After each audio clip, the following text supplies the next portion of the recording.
जबरदस्त तकरीब हुई, क्या पुरवकार तकरीब हुई। और हम बात करें आज़ादी की, सब लाली परचमों की बहार है, लेकिन मैंने जो कहा कि हमें अपनी तारीख को दोहराना, उसे याद करना, आखिर ऐसे कैसे मुमकिन हुआ। तारीख की इसे सबसे बड़ी हिजरत कहा जाता है। बिलाशुबा ये बड़े सगीर हिंदुस्तान पाकिस्तान एक मुल्क था, लेकिन 1947 में 2 मुल्क बन गए। तो उसके पीछे पूरी कहानी, पूरी जद्दोजहद, क्या वो हिकमत थी और क्या क्या कुर्बानियां दी गई, इसका अहाता करना बहुत जरूरी है आज के। बिलाशुबा, और जाहिर है कि ये अगर ना बताएं तो फिर कैसे याद करेंगे कि कितनी मुश्किलात थी। आज़ाद फ़ज़ा हर किसी को नसीब नहीं होती। तो इसी पर एक रिपोर्ट है, इस पे रिपोर्ट हमने दिखा दी है, लेकिन हम इस पर स्टूडियोज में बात करना चाहेंगे। हमारे साथ मौजूद हैं जी कराची यूनिवर्सिटी के शोबे तारीख से वाबस्ता assistant professor doctor Moiz Khan, और उनसे हम पूछेंगे, ज़ाहिर है तारीख का उन्होंने बड़े क्लोजली अहाता किया हुआ है, कि वो हमें बताएं। अस्सलाम वालेकुम डॉक्टर। सर जश्न आज़ादी मुबारक आपको। जी आपको भी बहुत बहुत। और हम तो 75 साल तो हो गए, लेकिन अभी जो यंग जनरेशन है उसको ये याद दिलाना बहुत ज़रूरी है कि आखिर ये पाकिस्तान वजूद में कैसे आया। And it wasn't easy. बिल्कुल आप सही फरमा रहे हैं। देखें, पाकिस्तान दुनिया की एक बड़ी यूनिक एग्जाम्पल है, क्योंकि इसकी जो एग्जिस्टेंस और एक्चुअली क्रिएशन जो है वो बहुत ही एक डिफरेंट चीज़ है। क्योंकि ये मुल्क ऐसे नहीं था कि ये मुल्क सदियों से, जैसे कि यूरोप के मुल्क हैं, जैसे फ्रांस है, जैसे फ्रांस के लोग फ्रांसीसी एक इलाके में थे, आबाद थे, फिर वो मुल्क हो गया। जैसे जर्मनी यूनिफिकेशन हुई 1871 में, इटली यूनिफिकेशन हुई, इटालियन लोग। ये जो खित्ता था, इस खित्ते को एक दूसरे खित्ते में से अलहदा करके आज़ादी हासिल की गई है। और बड़े सगीर हिंदुस्तान का एक बहुत तारीखी हवाला है। वहाँ से जब ये लोग, इस खित्ते के लोग मुसलमान हुए, फिर इस्लाम के जी मुताबिक वो मुसलमान अपनी ज़िंदगी नहीं गुजार पा रहे थे, उन पर मुश्किलात थी, उन पर जो भी सियासी मामला थे, फिर वो तहरीक आज़ादी चली और उसके बाद ये मुल्क बनाया गया।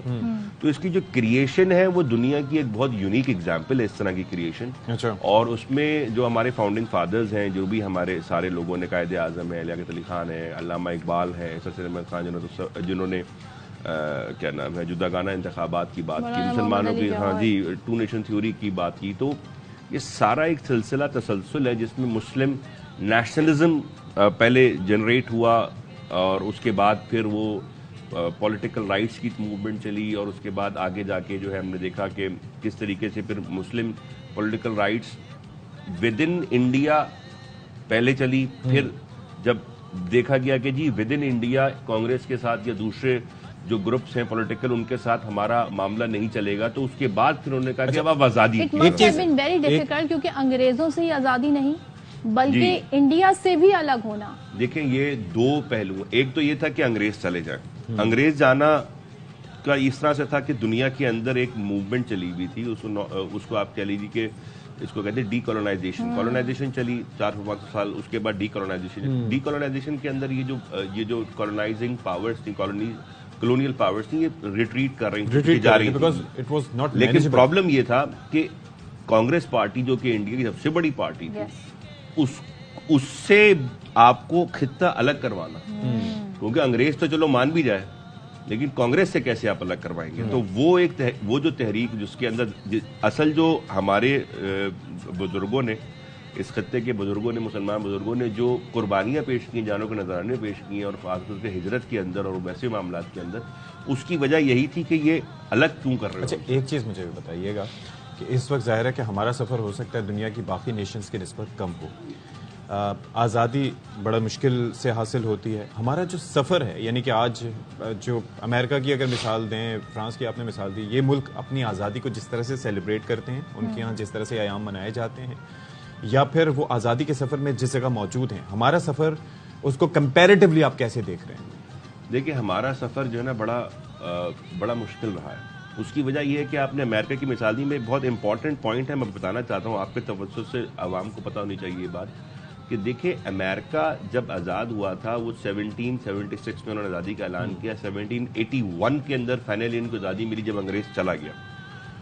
उस वक्त से लेके 1920s तक, यानी कि तकरीबन 150 साल अमेरिका ने एक पॉलिसी अपनाई जिसको कहते हैं, वो आई तो बाद में थी, लेकिन शुरू में था डॉक्ट्राइन ऑफ मोनरो डॉक्ट्राइन कहलाती है, जिसमें उन्होंने कहा कि हम आइसोलेशनिज्म पे चलेंगे, कि हम कि दुनिया के किसी मसले में अपनी टांग नहीं अड़ाएंगे, हम अपने तरक्की, अपनी स्टेबिलिटी, इकोनॉमिक, इंटरनली हम अपने आप पे कॉन्सेंट्रेट करेंगे, हम कहीं भी नहीं जा रहे। उसके 150 साल के बाद, फर्स्ट वर्ल्ड वॉर के बाद हुआ था कि आए, लेकिन उसके बाद फिर वो पीछे चले गए। फिर उसके बाद सेकेंड वर्ल्ड वॉर के टाइम से लेके अब तक वो इंटरवेंशनिज्म पे है, वो ये थ्योरीज की है। कहने का मकसद ये कि उन्होंने अपने आप पर तवज्जो दी। पाकिस्तान के साथ एक थोड़ी सी हमारे जो कायदे आजम मोहम्मद अली जिन्ना थे रहमतुल्लाह, उन्होंने पहली हमारी फॉरेन पॉलिसी ये कही थी कि हमें ना दोस्त बनाने हैं ना हमें दुश्मन बनाने हैं, हमें सबके साथ न्यूट्रल लेके चलना है और हमारी न्यूट्रलिटी चलेगी, ताकि यही तरीके से हम भी अपने आप को, हमारे साथ थोड़ा सा मतलब पॉलिसी कह लीजिए कहाँ पे फॉल्ट हुआ एक अलग बहस है, लेकिन नतीजा ये निकला कि हम इंटरनेशनल अरीना के अंदर फौरन कूद पड़े या खींच लिए गए, तो उन हाथियों की लड़ाई के अंदर घास जो है ना वो पिस गई। चले, thank you so much for being with us. Thank you so much. अब चक्कर सारा ये है कि अब जाके कायदे आजम की ये बात भी सही साबित हो रही है इस एतबार से कि अब जो रिश्ते हैं वो दोस्ती दुश्मनी के नहीं, मुफादात के हैं और मुआशी मुफादात के हैं, और मोस्टली दुनिया इसी पर ड्राइव कर रही है।